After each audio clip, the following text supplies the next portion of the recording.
ये हम लोग यूज़ करते हैं मल्टी फैक्टर मॉडल में।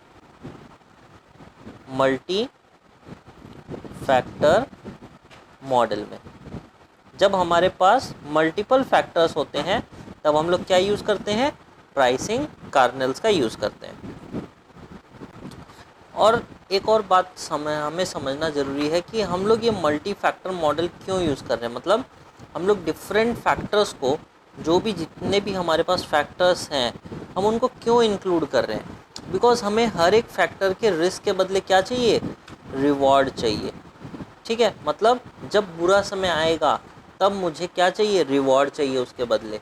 ठीक है, तो मल्टी फैक्टर मॉडल क्या रिकॉग्नाइज करता है, बैड टाइम्स को रिकॉग्नाइज करता है, बैड टाइम, बुरे समय को।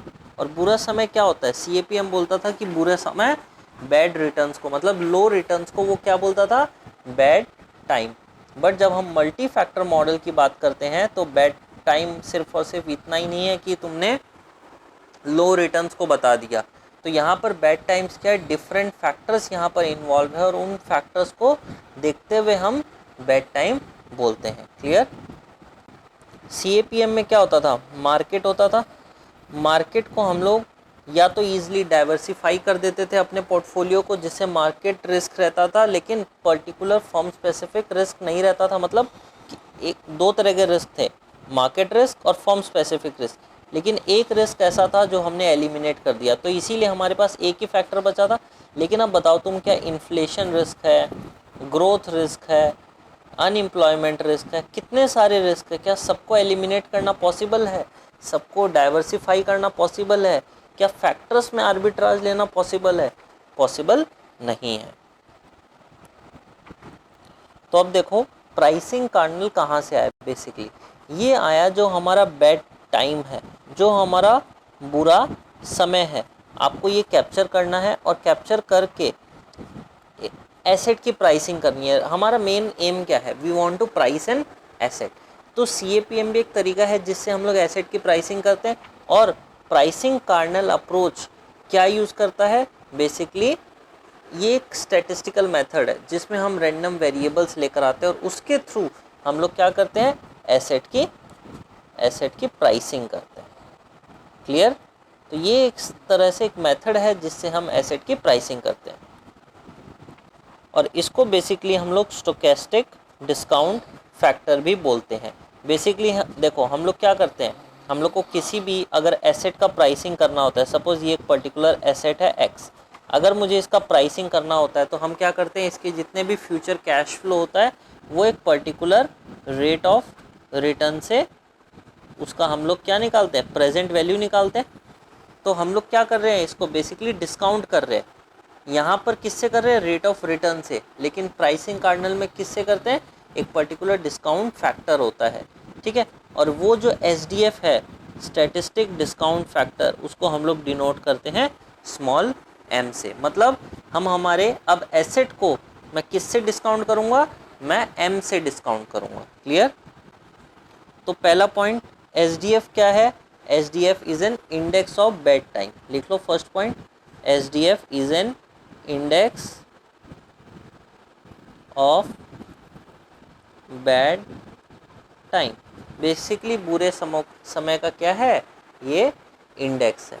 और ये index different factors and different state of nature को मिला के बनाया गया। मतलब ये सारे जितने भी फैक्टर्स हैं उन सब को अपने अंदर इंक्लूड कर लेता है। मतलब अब देखो CAPM क्या था, ये भी एक सिंगल फैक्टर मॉडल था, हम लोग बोलते थे सिंगल फैक्टर मॉडल। लेकिन अब जो प्राइसिंग कार्डिनल में हम लोग क्या यूज़ कर रहे हैं, SDF, और SDF को हम M से डिनोट कर रहे हैं। लेकिन ये M बच्चों बहुत सारी चीज़ें, बहुत सारे फैक्टर्स अपने अंदर इंक्लूड करके हमने इनको एक फैक्टर दे दिया M, कि अब तुम इन सब को रिप्रेजेंट कर रहे हो, लेकिन M के अंदर सारे के सारे फैक्टर्स इंक्लूडेड है। क्लियर। अब देखो हमारा जो CAPM था वो कैसा था, वो लीनियर था। बट जो हमारा वर्ल्ड है वो कैसा है, नॉन लीनियर। सो हम लोग बोल सकते हैं कि प्राइसिंग कार्डिनल बेसिकली इससे बेटर है, CAPM से बेटर है, बिकॉज ये सिर्फ और सिर्फ लीनियर फंक्शन लेता है, लेकिन प्राइसिंग कार्डिनल क्या लेता है, नॉन लीनियर फंक्शन लेता है। अगर मैं बोलूँ मेरा m is equals to a into b into return of market, तो ये अब जो मेरा m है, ये जो मेरा m है, ये बेसिकली अपने अंदर जितने भी फैक्टर्स हैं उन सबको अपने अंदर इंक्लूड किया है। कैसे? मैंने आपको पहले भी बताया था कि ये जो m है इसके अंदर ऑलरेडी सारे फैक्टर्स इंक्लूडेड है।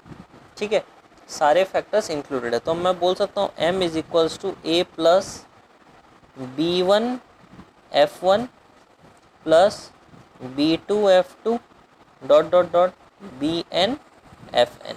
बेसिकली ये जो a और b है ये हमारा कोई भी कांस्टेंट है, और जो f1 f2 f3 ये सब क्या है, ये हमारे सब फैक्टर्स है। मतलब जो m है वो सब फैक्टर्स को लेकर बना हुआ है। क्लियर? तो प्राइसिंग कार्डिनल के बारे में हमें एक छोटा सा बेसिक आइडिया तो मिल गया। अब एक और चीज़ देखो, हमारा एक होता है सिक्योरिटी मार्केट लाइन। ये क्या है? ये हमें एक रेट निकाल के देता है एक सिक्योरिटी के लिए, जिससे हम पे ऑफ को डिवाइड करते हैं और हम क्या निकालते हैं, हम एसेट की प्राइसिंग निकालते हैं। मतलब price of the asset is equals to जो भी हमारा एक्सपेक्टेड पे ऑफ होता है डिवाइडेड 1/r। ठीक है, ये जो r है ये कहाँ से आता है, ये हमें रिटर्न कहाँ से मिलता है? हम लोग बोलते हैं ना expected return is equals to RF plus beta into RM minus RF। तो बेसिकली ये मेरा 1 प्लस एक्सपेक्टेशन ऑफ R है, और ये whole is the expectation, because जो मेरा पे ऑफ है वो भी तो एक्सपेक्टेड पे ऑफ ही है। तो यहाँ से मैं क्या निकालता हूँ, मैं एक्सपेक्टेड रिटर्न निकालता हूँ, और उस रिटर्न से मैं उस एसेट का फ्यूचर पे ऑफ डिस्काउंट करके उसकी आज की प्राइसिंग निकालता हूँ। ये क्या था, मेरा ट्रेडिशनल डिस्काउंट रेट मॉडल। लेकिन अब यहाँ पर हमारा क्या आ गया है, प्राइसिंग कार्डिनल, उसको भी अब समझना है। तो प्राइसिंग कार्डिनल में क्या बोलता है कि आपको ये एक्सपेक्टेड रेट निकालने की ज़रूरत नहीं है। तो आप कैसे निकालेंगे, इसमें आप प्राइसिंग निकाल लेंगे एक्सपेक्टेड ऑफ m इंटू पे ऑफ। मतलब हम आपके पे ऑफ को m से मल्टीप्लाई कर देंगे। m can be a small discounting factor, जैसे कि हमारे डिस्काउंटिंग फैक्टर होते हैं वैसे ही ये m क्या है, ये भी एक तरह से हमारा स्टोकेस्टिक डिस्काउंट फैक्टर है। ठीक है, जो रैंडमली हमने जनरेट किया है। क्लियर? अब देखो, pricing of the asset is expected of m into पे ऑफ। अब ध्यान से देखो, m जितना छोटा होगा मेरा प्राइसिंग उतना ही कम आएगा। m जितना छोटा होगा प्राइसिंग मेरा उतना ही कम आएगा। m जितना ज़्यादा होगा मेरा प्राइसिंग उतना ज़्यादा आएगा। क्लियर? तो अब इसको कॉन्सेप्ट वाइज समझते हैं जो हमारे एग्ज़ाम में आएगा। क्या बोलता है कि अगर मेरा SDF लो होगा तो मेरा प्रेजेंट करंट मार्केट भाव क्या होगा, कम होगा। अब देखो, मैं आपको दो शेयर के नाम बताता हूँ। एक होगा इन्फोसिस, एक हम लोग कोई भी छोटा सा शेयर ले लेते हैं, suppose JP associate.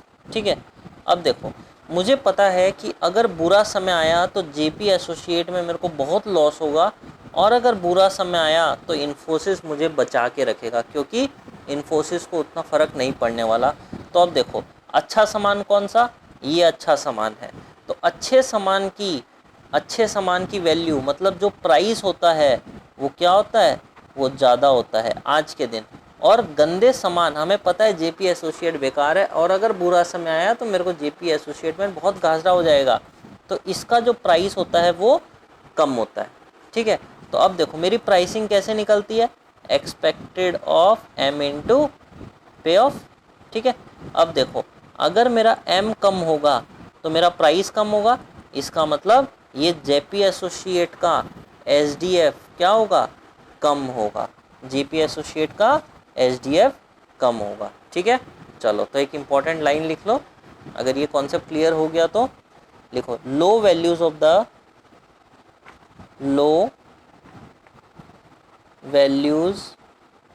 Of the SDF low values of the SDF correspond to bad times. ये क्या दिखाता है? बुरा समय। लो वैल्यू यही दिखाता है कि उस शेयर में बुरा समय जब आएगा तब उसका जो प्राइसिंग है इसीलिए वो कम होगा। क्लियर? और CAPM इसी चीज़ को कैसे बोलता था? वो बोलता था लो रिटर्न। क्या बोलता था? लो रिटर्न। CAPM में क्या होता था? लो रिटर्न होता था। M को कैलकुलेट करना हमारे सिलेबस में नहीं है। इसके बहुत सारी स्टैटिस्टिकल अप्रोचेस होती है जिसके थ्रू M को कैलकुलेट करना है, बट ये हमारे सिलेबस में भी नहीं है एंड जब हम लोग एग्ज़ाम में बैठेंगे तो ये कैलकुलेट करके दिखाना भी पॉसिबल नहीं है। क्लियर? ये देखो, ये हमारा इक्वेशन है। क्लियर? अब अगर मैं दोनों साइड करंट प्राइस से डिवाइड कर दूं, दोनों साइड, ठीक है, तो यहाँ पर तो क्या हो जाएगा? यहाँ पर तो 1 हो जाएगा। 1 इज इक्वल्स टू एक्सपेक्टेड पे ऑफ M इंटू, ये ध्यान से देखो, ये क्या है? आपका फ्यूचर का value divided by present value. मतलब अगर मैं बोलूँ 110 डिवाइडेड बाय 100, तो एक तरह से ये क्या है? ये 1 प्लस आर है, 1 प्लस आर है। अगर यहाँ पर कन्फ्यूजन हुआ 1 प्लस आर कैसे हुआ, तो ध्यान से देखो, 1 प्लस 10/100, ठीक है, यहाँ तक कॉन्सेप्ट क्लियर हो गया। अब अगर मैं इसको सिंप्लीफाई कर दूँ, 1 divided by 1 plus RF is equals to expectation of market. Clear? अब अगर मैं थोड़ा सा इंटरचेंज कर देता हूँ दोनों को, ये क्या हो जाएगा? 1 प्लस RF। ये जो हमारा इक्वेशन गिवन है, ये हमारा रिस्क फ्री बॉन्ड का कैलकुलेशन भी किया जाता है। Means the price of the risk free bond हम इसके थ्रू निकाल सकते हैं। Price of the risk free bond. अभी जो price of the risk free bond क्या है? मतलब जो भी मेरा वैल्यू है उसको हम लोग RF से डिवाइड कर रहे हैं, ठीक है, तो मेरा क्या है? वही मेरा एक्सपेक्टेड मार्केट वैल्यू आएगा। क्लियर? अब हमारे सामने एक छोटा सा इक्वेशन गिवन है, बस ये इस लेक्चर का लास्ट इक्वेशन है जो हमें अच्छे से समझ में आना चाहिए, और अगर ये आ गया तो समझ लेना आपका ये वाला टॉपिक क्लियर हो गया। ठीक है, बीटा क्या होता था अगर याद हो तो? Covariance of return of the stock and market divided by variance of market. And जब हम लैम्डा m निकालते हैं तो ये क्या है? ये मेरा variance of market divided by expected market. Clear? अब अगर सोचोगे कि ये डिराइव कैसे हुआ, तो ये हमें नहीं सोचना है, ये हमारे काम का नहीं है, ना ही हमारे एग्ज़ाम में आने वाला है। लेकिन हाँ, अब इससे इम्प्लीकेशंस क्या आ सकती हैं, अब हमें वो एकदम डिटेल में समझना है। क्लियर? अब समझो, अगर मेरा पे ऑफ बुरे समय में किसी भी एसेट से ज़्यादा है, मतलब बुरा समय, सपोज इन्फोसिस है, तो बुरे समय में उसका पे ऑफ बहुत ज़्यादा आ रहा है बुरे समय में, तो बुरे समय में जब पे ऑफ ज़्यादा आता है, लिख लेना, याद रहेगा, उससे मेरा जो कोवेरिएंस है, मतलब RI और M का, ये क्या होगा? वो हाई होगा। ठीक है, और अगर कोवेरिएंस हाई होता है तो जो मेरा बीटा है वो भी हाई होगा। बात को समझो, ये जो मेरा बीटा है ये क्या होगा? हाई होगा। और ये क्या दिखाता है? रिस्क प्रीमियम दिखा रहा है, तो जितना ज़्यादा बीटा होगा उतना ज़्यादा मुझे क्या मिलेगा? रिस्क प्रीमियम मिलेगा। ठीक है, बात समझ में आ रही है? लेकिन अब अगर मैं बात करूं इन्फोसिस की और JP एसोसिएट्स की, ठीक है, दोनों शेयर में एक डिफरेंस है। ये बहुत स्ट्रॉन्ग कंपनी है, बुरे समय में भी मुझे रिटर्न देगी, लेकिन बुरे समय में मुझे पैसा नहीं देगी। तो हम जानते हैं महंगा शेयर कौन सा होगा? महंगा शेयर इन्फोसिस होगा। तो अगर इन्फोसिस के प्राइस अभी 500 चल रहे हैं और ये मुझे 500 से खाली 700 तक का ही कमाई दे सकता है, तो मतलब रिटर्न तो कम होगा बट सेफ हेवन होगा। यहाँ पे हो सकता है आपका रिटर्न बहुत अच्छा मिल जाए, but this is not a safe haven. इसके दाम कम होंगे तब आपको रिटर्न ज़्यादा मिल जाएगा। क्लियर? अब जो पूरा इम्प्लीकेशन है वो इस नेगेटिव लैम्डा एम का है। क्लियर? पहला बात तो ये जो नेगेटिव है ना, ये क्या दिखाता है?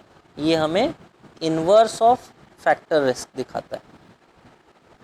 इन्वर्स ऑफ फैक्टर रिस्क मतलब कि अगर रिस्क ज़्यादा होगा तो लैम्डा कम होगा, यही तो।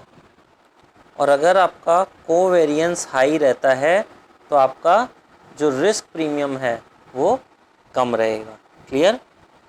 लेकिन ये जो हायर कोवेरिएंस है ये किस रिस्पेक्ट में है? बेड टाइम के रिस्पेक्ट में है। क्लियर? सो बेसिकली अगर मैं अब समराइज़ करूं कि हम लोग प्राइसिंग कार्डिनल से क्या सीखे, तो बेसिकली सर सबसे पहला हमें मल्टी फैक्टर मॉडल को इम्प्लीमेंट किया। सेकंड सर नॉन लीनियर है, ये भी एक इम्पॉर्टेंट पॉइंट था। उसके बाद जितने भी फैक्टर्स थे उन सभी फैक्टर्स को हमने किस में इंक्लूड कर दिया? एम क्या है मेरा? Stochastic discount factor. सारी चीज़ों को हमने इसमें इंक्लूड कर दिया और इसी से ही हम डिस्काउंट करके हम किसी भी एसेट की प्राइसिंग कर सकते हैं। उसके बाद हमने क्या देखा? उसके बाद हमने लैम्डा देखा। ठीक है, दैट इज़ लैम्डा एम। और वो क्या था? नेगेटिव था, बिकॉज वो इन्वर्स है फैक्टर रिस्क का। ठीक है, ये 4 पॉइंट हमारे इम्पॉर्टेंट पॉइंट्स थे। ठीक है, तो लेक्चर को ओवर करते हैं। यहाँ पर हमारा प्राइसिंग कर्नल का इम्पॉर्टेंट जितना भी पॉइंट्स गिवन था सिलेबस में वो हमने डिटेल में कंप्लीट कर लिया। क्लियर? चलो, थैंक यू स्टूडेंट्स। एंड अगर आपको लेक्चर रियली अच्छा लगा हो तो please don't forget to like, comment and subscribe. Okay.